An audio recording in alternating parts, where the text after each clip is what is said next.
পুরসভার একটি ভাবনার কথা আপনাদের জানাবো। ভারে মা ভবানী অবস্থা কলকাতা পুরসভার রাজস্ব বৃদ্ধিতে, তাই মাছ চাষে মন দিচ্ছে কলকাতা পুরসভা। শহরে প্রতিটা জলাশয়ে এবার মাছ চাষ বাধ্যতামূলক করতে চলেছে পুর কর্তৃপক্ষ। একাধিক সংস্থা বা সংগঠনকে জলাশয়ে মাছ চাষের বরাদ দেওয়ার পরিকল্পনা নেওয়া হচ্ছে।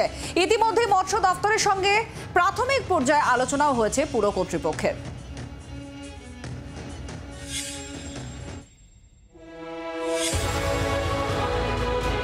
রাজস্ব বৃদ্ধিতে এবার মাছ চাষে মন দিতে চায় কলকাতা পুরসভা। কলকাতার জলাশয়গুলিতে পুরসভার তরফে এবার মাছ চাষ বাধ্যতামূলক করা হবে। এতে রাজস্ব আদায়ের পরিমাণ বাড়বে বলে মনে করছে পুর কর্তৃপক্ষ। পুরসভা যেটা মনে করছে যে এই মাছ চাষের ফলে যেমন পরিবেশ বান্ধব পরিস্থিতি গড়ে তোলা যাবে, একই সঙ্গে কলকাতা পুরসভার রেভিনিউ আসবে এবং প্রচুর মানুষের কর্মসংস্থান হবে। কখনো ভরাট, কখনো আবার আবর্জনা স্তূপ, কখনো আবার কচুরিপানা পাঁকের আস্তরণে বুজে যাওয়ার দশা। কলকাতার একাধিক জলাশয়ের এমন বেহাল দশা পুরসভার মাথা ব্যথার অন্যতম কারণ। উন্নয়ন ও নগরায়নের ধাক্কায় কমছে জলাভূমি, জলাশয়। জলাশয়গুলিতে মাছ চাষ করলে সেগুলি পুনরুদ্ধার ও পরিষ্কারের পথ সোজা হবে বলে মনে করছে পুর কর্তৃপক্ষ। কলকাতা পুরসভার সিদ্ধান্ত নিয়েছে West Bengal inland fisheries act 1993 17 এ ধারায় মজে যাওয়া অপরিচ্ছন্ন পুকুর বা জলাশয়গুলি পুরসভা নিজ উদ্যোগে সংস্কার ও পরিষ্কার করবে। এই পুকুর ও জলাশয়গুলিতে হবে মাছ চাষ। স্যাটেলাইটের মাধ্যমে ইতিমধ্যেই শহরের সমস্ত পুকুরকে চিহ্নিত করেছে কলকাতা পুরসভা। তাতে দেখা যাচ্ছে শহরে মোট প্রায় 8000টি পুকুর রয়েছে। এই সমস্ত পুকুর বা জলাশয় যাতে ভরাট রোখা যায় এবং যাতে পরিবেশ বান্ধব পরিস্থিতি গড়ে তোলা যায়, তার জন্য কলকাতা পুরসভা নয়া সিদ্ধান্ত নিয়েছে। সেক্ষেত্রে শহরের সমস্ত পুকুরে মাছ চাষ বাধ্যতামূলক করছে কলকাতা পুরসভা। এর আগে 74টি পুকুরে মাছ চাষের উদ্যোগ নিয়েছিল কলকাতা পুরসভা। জানা গিয়েছে তাতে ভালো ফল মিলেছে। এরপরেই কলকাতার সব জলাশয়ে মাছ চাষের সিদ্ধান্ত নেয় পুর কর্তৃপক্ষ। প্রাইভেট পুকুরগুলিতে যে সমস্ত ব্যক্তিগত মালিকানাধীন রয়েছে, সেক্ষেত্রে তাদের ক্ষেত্রে নির্দিষ্টভাবে নিয়ম তৈরি করা হচ্ছে এবং তারা যদি পুকুর বা জলাশয় তারা যদি সেগুলি রক্ষণাবেক্ষণ করতে না পারে, তাহলে কলকাতা পুরসভা তার নিজের উদ্যোগে পরিষ্কার করবে এবং সেই সমস্ত পুকুরগুলোতেও মাছ চাষের উদ্যোগ নেওয়া হবে। এছাড়া অন্যান্য যে পুকুরগুলি রয়েছে ব্যক্তি মালিকানাধীন পুকুর ছাড়া, সেই সমস্ত পুকুরগুলিতে মাছ চাষ করা হবে। পুরসভার রেভিনিউ সামান্য, যেহেতু কলকাতা পৌরসংস্থা সেবামূলক প্রতিষ্ঠান, এটা তো আমাদের ব্যবসায়িক প্রতিষ্ঠান নয়। আমি রেভিনিউ থেকে আমি চাইছি পরিষেবাটা ভালো পাক। সূত্রের খবর, ইতিমধ্যেই রাজ্য সরকারের মৎস্য দপ্তরের সঙ্গে প্রাথমিক পর্যায়ে আলোচনা সেরেছে কলকাতা পৌরসভা। শহরের উত্তর, মধ্য ও দক্ষিণের 3 জায়গায় স্থানীয় যুবক ও যুবতীদের মাছ চাষের প্রশিক্ষণ দেওয়ার প্রস্তাব দেওয়া হয়েছে রাজ্য মৎস্য দপ্তরকে।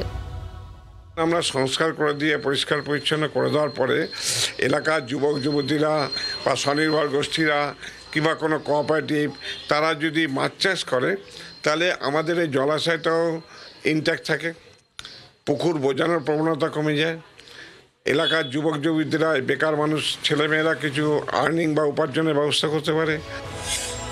ওয়ার্ডের কাউন্সিলর ও বড় চেয়ারম্যান মাছ চাষে আগ্রহী সংস্থা বা সংগঠনকে কাজের জন্য পুরসভার কাছে সুপারিশ করবেন। মাছ চাষে আগ্রহী সংস্থা বা সংগঠনের কাছে ব্যবসার জন্য লাইসেন্স না থাকলেও পুরসভা মাছ চাষের বরাদ দেবে। তবে সংস্থাকে আইনি প্রক্রিয়ায় লিখিত আশ্বাস দিতে হবে পুরসভাকে। যতদিন পর্যন্ত কোনো জলাশয়ের মাছ চাষের বরাদ দেওয়া হবে, ততদিন ওই জলাশয় রক্ষণাবেক্ষণের দায়িত্ব সংস্থার। জলাশয় রক্ষণাবেক্ষণে গাফিলতি দেখা দিলে সংশ্লিষ্ট সংস্থার বিরুদ্ধে আইনানুগ ব্যবস্থা নেবে কলকাতা পৌরসভা। রক্তিমা দাসের রিপোর্ট, জি 24 ঘন্টা। রক্তিমা দাস আমাদের প্রতিনিধি, এই মুহূর্তে সরাসরি আমাদের সঙ্গে রয়েছেন। আমরা কথা বলবো রক্তিমার সঙ্গে। রক্তিমা, পুরসভা কি বলছে, কতটা আয় হতে পারে এর মাধ্যমে?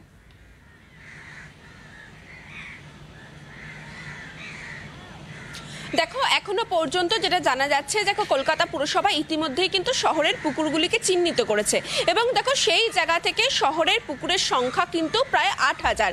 সেখান থেকে দেখো পুরো কর্তৃপক্ষের বক্তব্য যে এই প্রত্যেকটি পুকুরে যদি মাছ চাষ হয়, তাহলে সেক্ষেত্রে এক একটি পুকুর থেকে খুব যদি কম করেও হয় 5 থেকে 10,000 টাকা মাসে তাদের কিন্তু পুরসভার আয় হচ্ছে সেই মাছ বিক্রি করে। এবং দেখো সেই জায়গা থেকে ধরলে 8000টি পুকুরে যদি 5 থেকে 10,000 টাকা করে মাসে আয় হয়, তাহলে কিন্তু টোটাল এই 8,000টি পুকুর থেকে কলকাতা পুরসভার এক মাসেই কিন্তু আয় গিয়ে দাঁড়াবে প্রায় 4 থেকে 8 কোটি টাকা। এবং সেই জায়গা থেকে দেখো কলকাতা পুরসভা যেটা চাইছে যে যেমন এই কাজের ফলে যেমন পুরসভার রেভিনিউ বাড়বে, তার সঙ্গে কিন্তু কর্মসংস্থান হবে। দেখো ইতিমধ্যেই কলকাতা পুরসভা মৎস্য দপ্তরের সঙ্গে কথা বলেছে। আমরা প্রতিবেদনে বিস্তারিতভাবে দেখিয়েছি, কিন্তু দ্বিতীয় যে অংশটা উঠে আসে রক্তিমা, সেটা হচ্ছে পুকুর বা জলাশয় ভরাটের ক্ষেত্রে এই ধরনের উদ্যোগ কতটা উপকারী হতে পারে বা ইতিবাচক হতে পারে, কি বলছে পুরসভা?